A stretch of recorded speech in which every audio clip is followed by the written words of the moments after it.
Today we are slightly switching gears from what we've been doing for the last 2 weeks. Not totally, but slightly, in that we are working on solving proportions. Now the nice part is, as you will see, is that you will be able to solve these proportions very similarly to how we've been solving equations. However, before we can start solving our proportions, we first need to talk about what a ratio is. And I realize that that doesn't seem like it's a part of it, but a ratio is part of proportion. So starting off, a ratio is a comparison of two quantities by division. For example, we have 7:3, 8 to 4, and 5/6. All of these are different ways that you can write a ratio. However, the fraction form of 5/6 is our most common form that we will be using, so get used to writing them like that. Our other term is proportion, and a proportion is an equation that states that two ratios are equal, which is why we needed to know what a ratio was. So for example, a proportion is going to be 7/8 equals m/2. Now what I'm going to do for you is I'm going to actually show you two different methods for which you can solve these. And so we'll start off with rewriting this over here so we have both of them. And we're going to show you how you can use both methods, and both methods will get you the same result. So this first method is going to be involving finding the LCD, or least common denominator, and clearing the denominators. Now you've seen this before. This is what we used last week on Learning Target 9, Day 3 with fractions. Here, if we look at this, we have 8 and 12, and I know that the LCD is 24. So what that means I'm going to do is I'm going to multiply both terms, just like we did when we were clearing denominators last week, by 24/1. Now when I do this, 8 and 24 have that common factor of 8, leaving 8 to be 1 and 24 to be 3. 12 and 24 have a common factor of 12, making 12 into 1 and 24 into 2.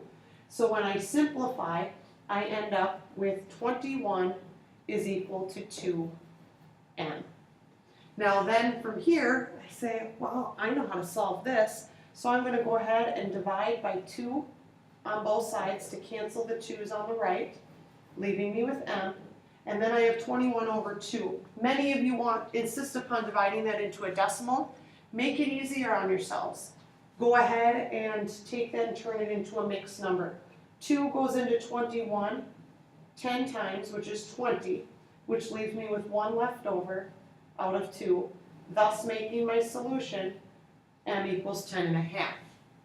Now our second method is going to be to treat the ratio with the variable in it, which in our case is m/12, as a division operation, being m divided by 12, and then use our golden rule of algebra to go ahead and simplify on both sides and cancel that division. And then obviously, no matter which case you use, you're simplifying as usual.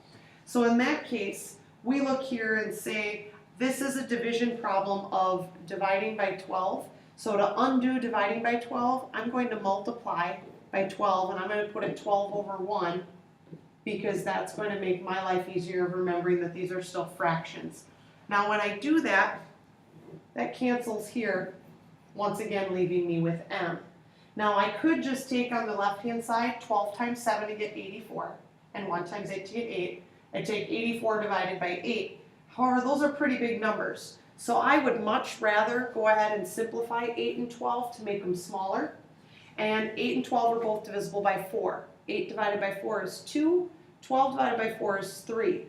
Now, if you'll notice, when I do that, I still get 3 times 7, which is 21, and 1 times 2, which is 2, which puts us back in the exact same position we were in before, simplifying this to get 10 1/2 equal to m.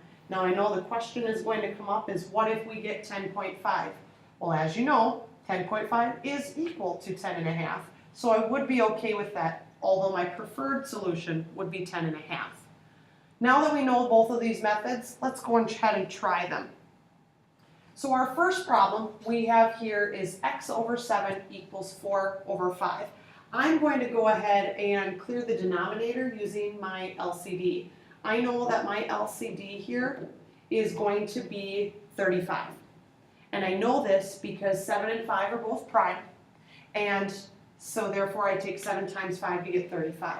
So I'm going to multiply both sides by 35 over 1.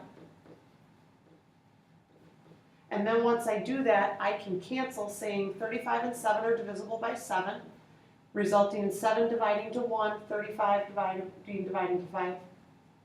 Then I can take 5 and 35, divide them both by 5 to get 1 and 7. That leaves me with 5x equals 28. So then I say, well, I know how to do that problem. I'm going to divide both sides by 5. Because remember, if a number and a variable are right next to each other, that means multiplication.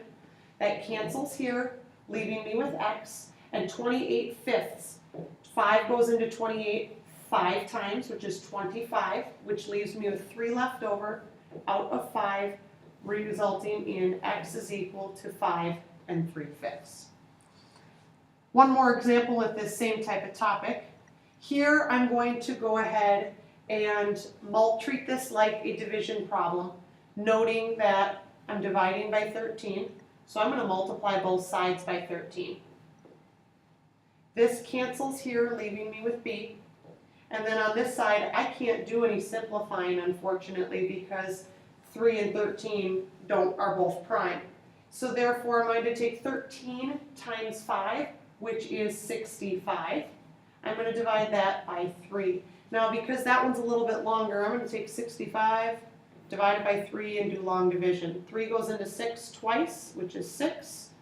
Bring down the 5. 3 goes into 5 once, which is 3. 2 left over. So I know that this is 21 2/3 equal to b.